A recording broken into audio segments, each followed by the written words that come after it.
So I got a new bike. It's called the Santa Cruz Hightower. I believe it's a 2020 or 2021 model. I'm not quite sure. Let's get into the suspension, which is the fork and the shock. The fork on my bike is a RockShox Lyric Ultimate. This fork is really nice because it has the RockShox Charger damper, which has high-speed compression and low-speed compression. It's also an air fork if you didn't know that already. But the suspension on this bike is super plush, and I really enjoy it.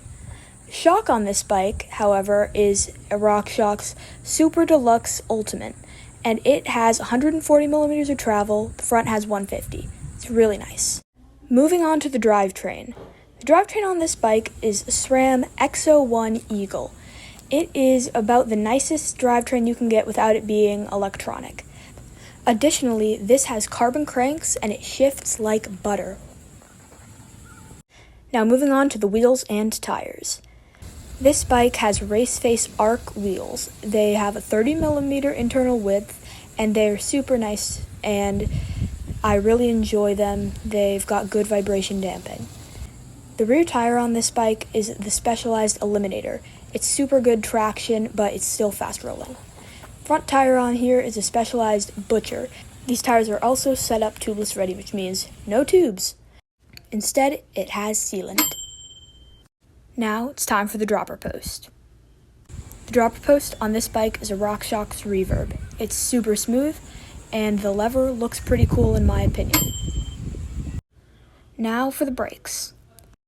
The brakes on this bike are SRAM Code RSCs, which are really high-end, and I appreciate them very much. They're 4-pot brakes with 180 rotors front and rear.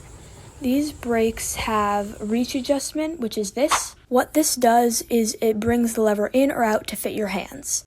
These brakes also have contact point adjustment, which is that. What this does is it adjusts how far the brake pads are from the rotors. Next up is extra stuff, like the pedals on this bike, which are the P&W Loam pedals. They're really grippy and I enjoy them. We also have the P&W Loam grips, which are super soft for your hands. This bike also came stock with ride wrap. Time for the frame. This frame is a Santa Cruz Carbon CC, which is their highest end carbon. This bike also has Santa Cruz's VPP suspension system.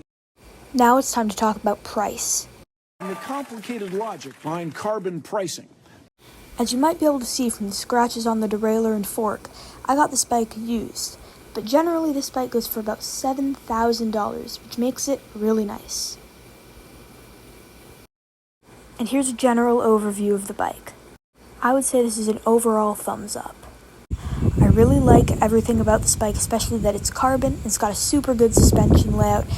Couldn't be happier with this bike. The ride quality of this bike is exceptional. It's super smooth, especially when you land on a big hit like a big drop. I've also found this bike to be super good at wheelies, jumps, and tricks. Overall, I would 100% recommend the Santa Cruz Hightower. Thanks for watching. Bye.